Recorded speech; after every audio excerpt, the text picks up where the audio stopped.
నమస్కారం. అతి సామాన్యుల అసమాన గాథల సమాహారం ఈటీవీ జేహోకు స్వాగతం.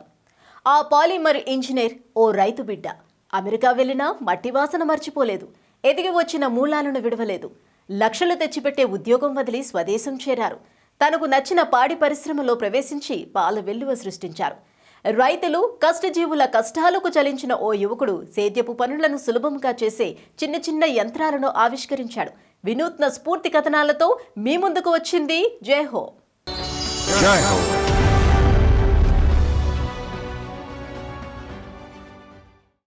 ఎలా రాసి పెట్టి ఉంటే అలా అవుతారన్నది పాతకాలం మాట. మరి ఇప్పటి మాట ఏంటి?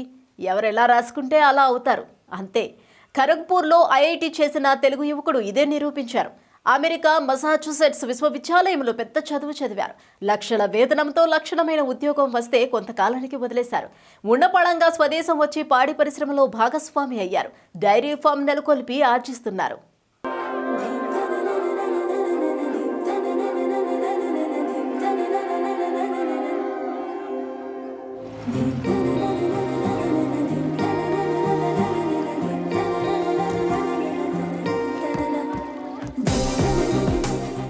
ఆశయ సాఫల్యానికి వ్యక్తులే శక్తులవుతారు. వ్యవస్థగా ఎదిగి నీడనిస్తారు. అతిశయోక్తి కాదు, ఇది 100 పాళ్ళు నిజం. ఐఐటి పూర్వ విద్యార్థి కిషోర్ ఇందుకూరి జీవనయానమే ఇందుకు నిదర్శనం. మాతృదేశ రుణం కొంత తీర్చుకోవాలని భావించి విలాస జీవితం వదిలిపెట్టారు. స్వదేశానికి తిరిగి వచ్చారు. ఎదిగి వచ్చిన మూలాలు మరువక ఆయన సాగించిన కృషి స్ఫూర్తిదాయకం. కిషోర్ ఇందుకూరిది ఓ మధ్యతరగతి రైతు కుటుంబం. కుటుంబ సభ్యుల ప్రోత్సాహంతో ఖరగ్పూర్ ఐఐటిలో బీటెక్ చేశారు. అనంతరం అమెరికా వెళ్లి ప్రతిష్టాత్మక యూనివర్సిటీ ఆఫ్ మసాచుసెట్స్లో పీజీ చేశారు. అక్కడే పాలిమర్ సైన్స్ అండ్ ఇంజనీరింగ్లో పీహెచ్డీ పూర్తయింది. ఆ తర్వాత అమెరికన్ దిగ్గజ సాంకేతిక సంస్థ ఇంటెల్లో ఉద్యోగం వచ్చింది. ఆకర్షణీయ వేతనంతో మంచి కొలువు. ఎంతైనా రైతు బిడ్డ కదా, ఆశయం నిలువనివ్వలేదు. విలాస జీవితానికి విలువ ఇవ్వలేదు. మాతృదేశం వచ్చి పాడి పరిశ్రమను స్థాపించారు. ఓ దశలో దివాళా అంచుకు చేరిన సంస్థను పట్టుదలతో తీర్చిదిద్దారు. కలలు పండించుకుని 44 కోట్ల రూపాయల వార్షిక వ్యాపార సామ్రాజ్యంగా మలిచారు. ఆల్వేస్ కాన్స్టెంట్గా చదివితేనే ముందుకెళ్తాము. ఒక మిడిల్ క్లాస్ ఫ్యామిలీ నిజంగా ముందుకెళ్ళాలంటే చదువుకుంటేనే ముందుకెళ్తాం అనేది ఎప్పుడు మా అమ్మ కంటిన్యూస్గా గట్టిగా పుష్ చేసేవారండి. అలా చేస్తూ అప్పుడు నాకు ఆ టైంలో 10th అయిన టైంలో ఐఐటికి అనేది నాకు యాక్చువల్లీ తెలియదు. ఐఐటి అనేది ఉంది, ఐఐటికి వెళ్తే ఫ్యూచర్ చాలా బాగుంటుంది, ప్లేస్మెంట్స్ కానీ ఏదైనా చాలా బాగుంటాయని నాకు యాక్చువల్లీ 10th తర్వాత తెలియదు. అప్పుడే ఎవరి దగ్గర నుంచో లిటిల్ ఫ్లవర్ కాలేజ్ చాలా బాగుంటుంది హైదరాబాద్లో, దాంట్లో సీట్ వస్తే ఫ్యూచర్ బాగుంటుంది, అందరూ అక్కడి నుంచి ఐఐటికి ప్రిపేర్ అవుతారని నేను విన్నాను. So little flower entrance exam ఉండేది ఆ టైంలో. దానికి ఎంట్రన్స్ ఎగ్జామ్ రాస్తే దాంట్లో సీట్ వచ్చిందండి. అక్కడ అందరూ ఐఐటికి ప్రిపేర్ అవ్వడం, రామయ్య గారి కోచింగ్ కానీ లేకపోతే కృష్ణమూర్తి గారి కోచింగ్ కానీ 2 టాప్ కోచింగ్ సెంటర్స్ ఉండేవి. దానికి అందరూ 1 or 2 కోచింగ్ సెంటర్స్కి వెళ్ళి ఐఐటికి ప్రిపేర్. వాళ్ళందరినీ చూసి అక్కడ ఫ్రెండ్స్ని చూసి నేను కూడా ఐఐటిలో సీట్ తెచ్చుకోవాలి అని నాకు కూడా కోరిక, ఒక ఆశయం అనేది కలిగింది. కానీ నా లెవెల్ వచ్చి ఆ లెవెల్లో ఉండేవాడిని కాదు. ఎందుకంటే నేను చిన్నప్పుడంతా బాగా చదివాను, కానీ ఐఐటిలో ఫిజిక్స్ అనేది కొద్దిగా టఫ్ ఉండేదండి, బాగా టఫ్ ఉండేది. నా ఫిజిక్స్ లెవెల్ అనేది తక్కువే ఉండేది. సో ట్రై చేశాను, చాలా ఎఫర్ట్ పెట్టినా నాకు ఫస్ట్ అటెంప్ట్లో ఐఐటిలో సీట్ రాలేదండి, రైట్. కానీ ఏంటంటే సెకండ్ టైం అందరూ మేబీ ఐఐటి వదిలేసి ఓన్లీ ఎంసెట్ మీద ఫోకస్ చేస్తే ఇంకా బాగా ఎంసెట్ అవుతుంది అని అన్నారు. కానీ ఏంటంటే స్టిల్ ఆ పట్టుదలతోటి ఎలాగైనా తెచ్చుకోవాలి అని చెప్పి నేనే రోజు అశోక్ నగర్ సెంట్రల్ లైబ్రరీకి వెళ్ళేవాడిని అండి. వెళ్ళి ఫిజిక్స్ మీద ఎట్లైనా పట్టు రావాలి. రోజు మార్నింగ్ ఒక సైకిల్ ఉండేది, సైకిల్ మీద 6 to 7:30 morning Ashok Nagar central లైబ్రరీకి వెళ్ళి ఫిజిక్స్ కాన్సెప్ట్స్ కొద్దిగా గట్టిగా పట్టుకున్నాను. ఎలా చదవాలి, ఎలా వస్తే ఫిజిక్స్ ప్రాబ్లమ్స్ సాల్వ్ చేయగలం, ఐఐటి ప్రాబ్లమ్స్ అనేది. ఒక 6 months దాని మీద ఫుల్ ఫోకస్ పెడితే నాకు అప్పుడు కొద్దిగా పర్వాలేదు, ఇది నేను క్రాక్ చేయొచ్చు అనిపించింది. ఆ టైంలో ఫిట్జీ ఎగ్జామ్ ఒకటి జరిగిందండి. ఫిట్జీ ఎగ్జామ్లో నాకు హైదరాబాద్లో వాళ్ళు ఫస్ట్ టైం హైదరాబాద్లో ఎగ్జామ్ పెడితే దాంట్లో 40th ర్యాంక్ ఎంత వచ్చింది, ఫిట్జీ 40th ర్యాంక్ వచ్చింది. దాంతో కాన్ఫిడెన్స్ వచ్చింది, పర్వాలేదు ఇంకొద్దిగా ప్రిపేర్ అయితే ఐఐటీలో సీట్ తెచ్చుకోవచ్చు అనే కాన్ఫిడెన్స్ వచ్చి ఆ ఎఫర్ట్ పెట్టానండి నెక్స్ట్ 6 months. సో ఐఐటీలో సీట్ వచ్చింది. అది one of the turning points in my life అండి. ఎందుకంటే ఎవరు అనుకోలేదు నాకు ఐఐటీలో సీట్ వస్తుందని. సో ఎప్పుడన్నా కొద్దిగా డౌన్గా అనిపిస్తే రైట్, ఆ రోజు కష్టపడి ఐఐటీలో సీట్ తెచ్చుకోగలిగాను, ఏదన్నా చేయొచ్చు, కష్టపడి ఎఫర్ట్ పెడితే దారి అనేది కనిపిస్తుంది, దారి అనేది ముందుకు కనిపిస్తుంది అనేది అదొక ఒక కాన్ఫిడెన్స్ ఇచ్చే విషయం అండి. ఎప్పుడన్నా డౌన్గా అనిపిస్తే I look back on that instance and get confidence. So అట్లా యూనో తర్వాత ఐఐటీలో చదువుకున్న తర్వాత స్కాలర్షిప్ తోటి యుఎస్ వెళ్ళానండి. యుఎస్ వెళ్ళి తర్వాత మాస్టర్స్, దాని తర్వాత పిహెచ్డి చేసి ఒక 6 years జాబ్ చేశాను ఇంటెల్లో. దాని తర్వాత ఇండియా రావడం జరిగిందండి. ఇండియాలో ఏదో చేద్దాము, ఏమైనా చేస్తే బాగుంటుంది అని ఇండియా రావడం జరిగింది. నిశ్చింతగా సాగుతోంది ఉద్యోగ జీవితం. 6 ఏళ్ల పాటు అదే వ్యాపకం. ఏదో తెలియని వెలితి మనస్సులో అలజడి చేసింది. వ్యవసాయం మీద తనకున్న అనుబంధం లాగుతోంది. ఏదో చెయ్యాలని, సాధించాలని మనస్సు ఉవ్విళ్ళూరుతోంది. తండ్రి కర్ణాటకలో ఉన్న పొలానికి అప్పట్లో తరచూ వెళ్లేవారు. అలా రైతాంగంతో అనుబంధం పెరిగింది. సేద్యం మీద మమకారం అలాగే నిలిచింది. ఎంతో మానసిక సంఘర్షణ తర్వాత దృఢ నిశ్చయానికొచ్చారు. 2012లో ఉద్యోగాన్ని వదిలివేసి భారత్ వచ్చేశారు. తిరిగి రైతులతో మాట్లాడారు. పథం మారలేదు, కానీ దృక్పథం మారింది. వ్యవసాయానికి బదులు వ్యవసాయ అనుబంధ రంగం వైపు దృష్టి పెట్టారు. భాగ్యనగరం వచ్చి శివారు రైతులతో సమావేశమయ్యారు. అందరూ మెచ్చినట్లుగా ఇక్కడ నాణ్యమైన పాలు లభ్యం కావటం లేదని గ్రహించారు. జాబ్లో చాలా మంచి ఎక్స్పీరియన్స్ వచ్చాయి. లాస్ట్ 3 years ఇంటర్లో వర్క్ చేస్తున్నప్పుడు జాబ్లో చాలానే ట్రావెల్ చేశానండి. వేరే కంట్రీస్కి వెళ్ళాను, జపాన్ వెళ్ళాను, సౌత్ కొరియా వెళ్ళాను, కెనడా వెళ్ళాను. ట్రావెల్ చేసినప్పుడు అనిపించేది, అరే సప్లయర్స్ని కలిసేవాళ్ళం అండి చాలామంది. వీరందరూ ఇంటెల్కి సప్లై చేసేవారు. వీళ్ళని చూస్తే అనిపించింది, అరే నేను కూడా చేయొచ్చు కదా, నాకు కూడా సొంతగా ఏదైనా చేయొచ్చు కదా అనే ఆలోచన కంటిన్యూస్గా వచ్చేదండి.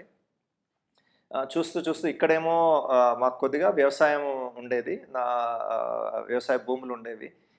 మా ఫాదర్లో యాక్టివ్గా వ్యవసాయం చేసేవారు. మా ఫాదర్ కూడా కొద్దిగా వ్యవసాయం భూములు ఉండేవి. సో మేబీ వ్యవసాయం అనేది ఒక సెక్టర్ కింద ఆలోచించవచ్చు రైట్ అనే ఆలోచన వచ్చింది. చేస్తూ యూనో అప్పుడే మా పెద్ద అబ్బాయి పుట్టాడు, సిద్ధార్థ్. ఇండియా వస్తే బాగుంటుంది, ఇండియాలో ఏమైనా చేస్తే, సొంతగా ఏమైనా చేస్తే బాగుంటుంది, ఆ ఆలోచనతోటి ఇండియా వచ్చామండి. కొద్దిగా రీసెర్చ్ చేశాను. ఆ టైంలో ఫుడ్ ప్రాసెసింగ్లో ఒక చిన్న కోర్స్ చేశాను యుఎస్లో, మిషిగన్ స్టేట్లో. తర్వాత కాలిఫోర్నియాలో కొన్ని ఫార్మింగ్, లార్జ్ స్కేల్ ఫార్మింగ్ అయితే ఎవరైతే చేస్తున్నారో అవి చూసొచ్చాను. చూసొచ్చి ఇండియాలో ట్రై చేద్దాము అనే దాంతో నిజంగా పెద్ద ప్లాన్ ఏమీ వేసుకోలేదు, పూర్తి వెల్ థాట్ అవుట్ ప్లాన్ అనేది ఏం లేదండి. కాకపోతే ఏంటంటే ట్రై చేద్దాము అనే దాంతో ఇండియా రావడం జరిగిందండి. అండ్ ఇక్కడ ట్రయల్ వేస్తూ యూనో ఆ టైంలో హైటెక్స్లో చాలా కాన్ఫరెన్సెస్ జరిగేవి, డైరీ ఫార్మింగ్ గురించి చాలామంది మాట్లాడేవారు. సో అట్లా మాట్లాడుతూ డైరీ అనేది ట్రై చేస్తే బాగుంటుంది అనేది డైరీలోకి దిగడం జరిగిందండి. అలా సొంత వ్యాపారం ప్రారంభించాలన్న ఆలోచన వచ్చింది. 2012లో భాగ్యనగర శివార్లలో డైరీ ఫామ్ పెట్టారు. కోయంబత్తూరు నుంచి కొని తెచ్చిన 20 ఆవులతో డైరీ ఆరంభమైంది. ముందుగా కొందరిని సభ్యులుగా చేర్చుకుని ఇంటింటికి తిరిగి విక్రయించారు. క్రమక్రమంగా వ్యాపారం పెరగసాగింది. కిషోర్లో ఆత్మవిశ్వాసము పెరిగింది. 2016లో కుమారుడు సిద్ధార్థ్ పేరుతో తన డైరీకి సిద్స్ ఫామ్గా నామకరణం చేశారు. సో ఇనిషియల్గా డైరీ స్టార్ట్ చేసినప్పుడు ఫండ్స్ అనేవి సొంత ఫండ్స్తో స్టార్ట్ చేసామండి. యుఎస్లో నుంచి వచ్చినప్పుడు కొద్దిగా సేవింగ్స్ ఉండేవి. ఆ సేవింగ్స్ తోటి ఫస్ట్ స్టార్ట్ చేసాము. స్టార్ట్ చేసి అలాగా ఫ్యూ ఇయర్స్ పుష్ చేసుకుంటూ వెళ్ళిన తర్వాత 2016లో దెన్ ఇది చేయొచ్చు, పర్వాలేదు, దీన్ని పుష్ చేస్తే, కష్టపడితే దీన్ని ముందుకు తీసుకెళ్ళొచ్చు అని కాన్ఫిడెన్స్ వచ్చినప్పుడు బ్యాంక్ లోన్కి అప్లై చేసామండి.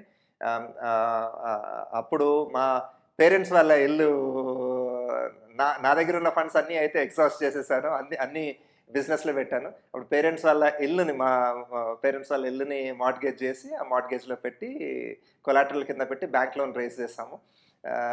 బ్యాంక్ లోన్ రేజ్ చేసి ఈ ప్రాసెసింగ్ ఫెసిలిటీకి కావాల్సిన ఫండ్స్ అన్ని ఈ బ్యాంక్ లోన్ ద్వారా పెట్టడం జరిగిందండి. అట్లా 1 by 1 ఎక్కడెక్కడైతే ఫండ్ అవసరమైనప్పుడు ఫండ్ రేజ్ చేసుకుంటూ ప్లాంట్ కట్టి ముందుకు తీసుకెళ్ళడం జరిగిందండి. కిషోర్ తన కుటుంబ సభ్యులతో కలిసి స్వయంగా ఆవు పాలు తీసేవారు. ఎటువంటి రసాయనాలు కలవని స్వచ్ఛమైన పాలను వినియోగదారుల ఇళ్లకే తీసుకెళ్లి సరఫరా చేసేవారు. పాలు పితికే దగ్గర నుంచి అవి వినియోగదారుని చేరే వరకు ఎక్కువ కాలం నాణ్యంగా ఉండేలా చూశారు. శీతలీకరణ, నిల్వ సదుపాయాలను సమకూర్చుకున్నారు. వినియోగదారుల ప్రశంసలు, వారి నుంచి లభించే ప్రేమ, అభిమానం ఇవన్నీ చూస్తుంటే చాలా అద్భుతంగా అనిపిస్తుంది. ఇదంతా ఓ మామూలు విషయంలో మా శ్రద్ధ కారణంగానే. సంస్థ వ్యవస్థాపకుడు కిషోర్ ఎప్పుడూ చెప్పేది ఇదే. మాలో ఆ స్ఫూర్తిని నింపారు. అందుకే మేము ఖచ్చితంగా ఉంటాం. నాణ్యత ఖచ్చితంగా పాటించాలంటారు. నిరంతర ఆలోచన అదే. నాణ్యతే ధ్యాసగా జీవిస్తాం. ఏదైనా కానీ మా ఉత్పత్తుల నాణ్యత మీద మాత్రం రాజీ పడే సమస్య లేదు. So whatever happens, we do not compromise with the quality of our milk, the quality of our product. Kishore స్థాపించిన సిడ్స్ డైరీ ఫామ్ కు నగరం చుట్టుపక్కల వేలాది మంది వినియోగదారులున్నారు. కుటుంబ సభ్యులతో ప్రారంభమైన సంస్థలో నేడు 120 మంది ఉద్యోగులు పనిచేస్తున్నారు. సంస్థ 44 కోట్ల రూపాయల వార్షిక టర్నోవర్ను సాధించింది. కేవలం పాలే కాకుండా సేంద్రియ తరహాలో ఉత్పత్తి చేసిన పెరుగు, నెయ్యిని సంస్థ విక్రయిస్తోంది. 10,000 మంది వినియోగదారులకు తన ఉత్పత్తులను అందజేస్తోంది. సో నేను యుఎస్లో ఉన్నప్పుడు కానీ ఎప్పుడు ఒక కిక్ కోరుకునేవాడిని అండి. అంటే చాలా చేసామండి, అన్నిట్లోని యూనో సాటిస్ఫాక్షన్ ఉండేది, హ్యాపీగానే ఉండేవాడిని. కానీ ఏదో చేయాలి అనేది, దానికి ఒక రూపకల్పన అనేది ఆ టైంలో నాకు మైండ్లో తెలియదు. యూనో ఐఐటీలో ఉన్నప్పుడు కూడా స్టూడెంట్ జనరల్ సెక్రటరీ మెయింటెనెన్స్ కింద చేశాను. తర్వాత అన్ని కాలేజ్ యాక్టివిటీస్లో పార్ట్ చేశాను. చాలానే ఎఫర్ట్ పెట్టామనండి, చేశాను. కానీ ఫైనలీ నాకు ఇదంతటికీ ఒక రూపం అనేది సిడ్స్ ఫార్మ్ స్టార్ట్ చేసిన తర్వాత అది ఒక షేప్ అనేది తీసుకోవడం స్టార్ట్ అయిందండి. నాణ్యత నిర్ధారణకు సాధ్యమైనంత వరకు పరీక్షలే కీలకం. పాల నాణ్యత నిర్ధారణ పరీక్షల్లో తమ సంస్థ పరిస్థితి ఇప్పుడు మెరుగ్గా ఉందని కిషోర్ చెప్పారు. సంస్థ ఆరంభంలో ఉపయోగించిన ఒక్కో టెస్టింగ్ స్ట్రిప్కు 4,000 రూపాయల దాకా వెచ్చించాల్సి వచ్చింది. క్రమంగా పాల ఉత్పత్తి పెరిగింది. అందువల్ల నాణ్యతా నిర్ధారణకు ఒక పరిష్కారం కనుగొన్నారు. ఇంటిలోనే పరీక్షించుకునే సదుపాయం అది. భారత ఆహార భద్రతా ప్రమాణాల ప్రాధికార సంస్థ మాన్యువల్ సాయంతో సంస్థ తన ఖర్చులను బాగా తగ్గించుకోగలిగింది. సిడ్స్ ఫామ్ ను ఇవాళ విజయగాథగా ప్రస్తుతిస్తున్నారు. ఈ ఖ్యాతి అంత సులభంగా ఏమీ రాలేదు.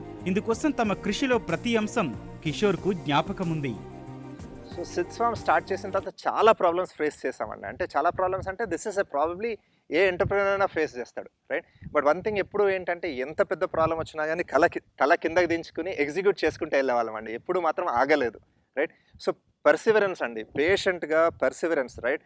మన టైం వస్తుంది, ఆగకుండా నెమ్మదిగా కొద్దిగా స్లో అయినా వెళ్తూ ఉంటే సొల్యూషన్ అనేది కనిపిస్తుందండి. You will continue to grow, right? ఈరోజు చాలా పెద్ద కష్టం అనిపించవచ్చు, బట్ చేసుకుంటూ పోవాలి.